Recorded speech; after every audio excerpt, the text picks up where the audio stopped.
Il y avait une question oui, par rapport à ça, par rapport à...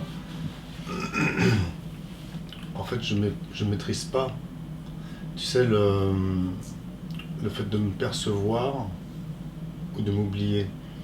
Attends, de te percevoir, De percevoir, oui, de me percevoir. de te percevoir? Ouais, Qu'est-ce que tu perçois quand tu te perçois? qu'il y a un personnage Ok, le personnage se manifeste comment? par des pensées, Ouais, par des actions, des automatismes. d'accord, oui, oui. Ok. Donc ça, tu le perçois, d'accord. Ouais. Ok. Et ensuite? Et d'autres fois, donc je suis collé à ce personnage. Oui, oui, donc tu es dans ce que Ramana Maharshi appelle l'ignorante ignorance. Tu Ouais. rêves. Comme de la nuit quand tu dors. Ouais. Ok. Mais ce que je voulais dire, c'était que je sais pas qu'est-ce qui m'amène À quoi? à ce regard ou à cet oubli. Après, je sais, c'est quelque chose qui avait besoin d'être dit Ouais, ouais, et ouais. sorti. C'est mystérieux, hein. Ouais. Ouais. Mais maintenant, est-ce que tu rêves ou est-ce que tu es conscient de rêver? Là. Supposons que tout ça c'est un rêve, d'accord? On est dans un rêve, du même ordre que le rêve nocturne.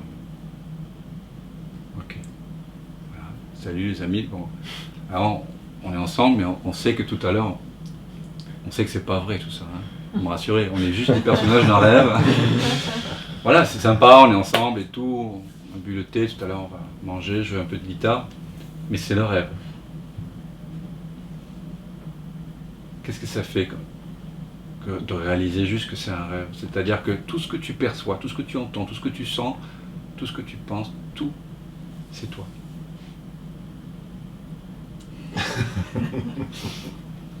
Maintenant. Tout ce que tu vois, c'est ça toi. allège. Ok. Ça allège. Ça ouvre. En anglais, illumination, tu sais comment on dit illumination en anglais? Light et light. Enlightenment. Ce qui veut dire aussi Allègement. allègement. To be enlightened. Tu es allégé de l'idée d'être quelqu'un. C'est un allègement. Regarde le témoignage d'Agnès. C'est un allègement. C'est comme quand tu es pris dans le rêve, le matin tu es allégé. Oui. Ouais. De plus être dans le rêve. Et puis aussi de allégé d'avoir été dans le sommeil profond et de n'avoir rien eu à penser. C'est pour ça qu'on ressent une paix le matin. On se sent profondément allégé le matin, quand même si pour certains, parfois les pensées reviennent assez vite, mais vous savez, comme quand on allume l'ordinateur, au début, moi, sur mon mal, ça fait je sais pas, j'arrive pas à refaire le bruit de l'ordinateur, et puis ça met quand même 30 secondes, 10 minutes avant que les logiciels, enfin, les applications se mettent en place sur le bureau. Et au moment où tu te réveilles le matin, tu es au contact de cette paix, de la conscience qui n'était plus identifiée ni aux images comme dans les rêves, ni au corps et aux images comme dans l'état de veille. Il n'y a rien. Pourtant tu étais. Et ça c'est profondément allégeant. Et tu sens cet allègement au réveil, tu vois. Après on peut très vite être submergé par des pensées anticipatives ou récapitulatives, avoir l'impression d'être submergé. C'est tout, on parle toujours d'impression, c'est pas réel, c'est jamais réel. Mais la même chose que la maîtrise, que la culpabilité ou par rapport à fait de se perdre, de se retrouver. Oui. Oui, regarde, bon, si tu sens ce que tu ressens par rapport à ça, là, dans l'instant, tu n'as pas besoin de mettre de mots dessus, mais par rapport au fait de te perdre et de te retrouver, par exemple, tu vois. Tu sens ce que ça fait dans le corps? Oui, c'est au plexus. Au plexus, très bien.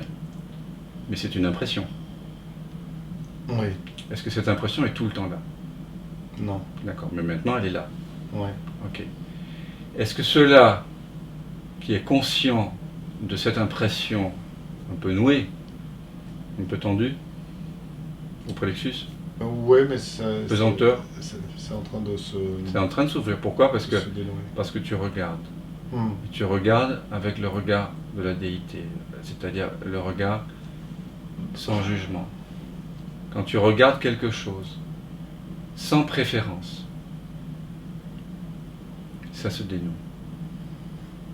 Ce qui fait que nous avons une dépression qui continue, ou des douleurs qui continuent, des souffrances qui continuent, c'est toujours qu'on ne regarde pas avec amour. On regarde à travers le filtre. On a des préférences. Si tu regardes simplement ce nœud, c'est-à-dire tu le sens, c'est ça que ça veut dire sentir, ça veut dire regarder sans a priori, sans préférence. Tu es juste en amour. Voilà. Tu es en amour parce qu'il y a quelque chose au fond de toi qui sait que toi, Philippe, entre guillemets, et ce nœud, ils sont tous les deux des personnages de ce regard.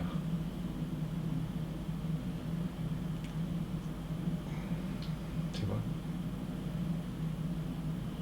Philippe et, entre guillemets, le nœud du plexus de Philippe sont tous les deux des perceptions apparaissant, disparaissant dans la présence qu'elle a maintenant. C'est comme un rêve en fait. Que fait la présence pour éprouver la souffrance, pour éprouver la culpabilité, pour éprouver la honte, pour éprouver le désir, la peur, le désespoir. La conscience, sans forme, joue à prendre des formes et puis elle semble s'oublier dans les formes, mais sans s'oublier vraiment.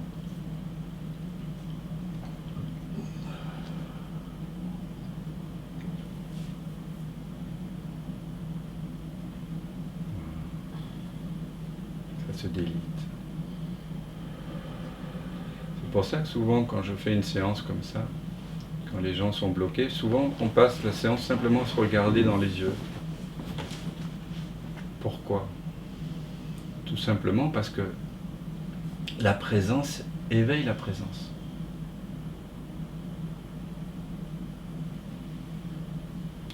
Et la présence est guérisseuse.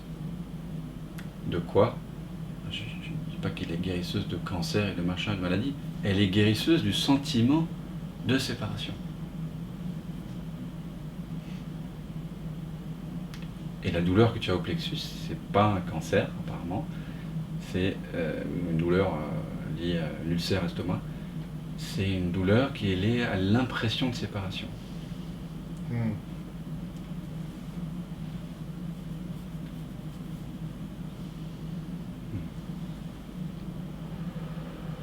C'est ça le sens profond du darshan en Inde. Voir. Et parfois, on peut être aidé par quelqu'un qui voit sans préférence, par un ami, ou un guide spirituel, ou un inconnu, ou par un arbre. Les arbres, ils ont une belle écoute. On peut embrasser un arbre, confier sa douleur à un arbre, par exemple, ou à une chaise. Elle n'a pas d'interprétation.